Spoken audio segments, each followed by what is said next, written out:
Vice Ganda nagpost ng motivational quote matapos masuspended ang kanilang show na It's Showtime ng 12 araw.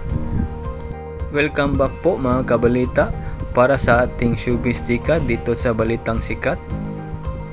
Ang kabogable star at It's Showtime host na si Vice Ganda ay nagpost ng motivational quote matapos masuspended ng 12 araw ang kanilang show na It's Showtime. Sa kabila ng nangyari sa kanilang show, positibo pa rin sa pananaw sa buhay si Vice Ganda. Anya sa kanyang post, "In the middle of every difficulty lies opportunity.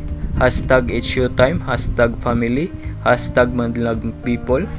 Kasama sa motivational quote na ipinost ni Vice Ganda sa kanyang social media ay ang mga larawan ng kanyang mga co-host sa It's Showtime. Tanda ang nasuspended ng 12 araw ang It's Showtime dahil sa episode noong July 25, 2023. Sa segment na Isip Bata, nagkaharutan ang magkarelasyong Ayon Perez at Vice Ganda sa pamamagitan ng pagsubo ng icing sa cake. Ang suspension ng It's Showtime show ay aabot ng 12 araw. Yes po mga kabalita, aabot po ng 12 araw ang kanilang suspension.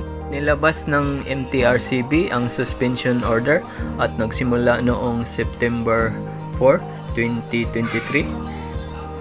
Ayon sa MTRCB committee, the two hosts are allegedly acting in indecent manner in the segment Isip Bata. Sa part naman ng It's Showtime management, aapila po sila ng motion for reconsideration para patunayang wala po silang nilabag na batas.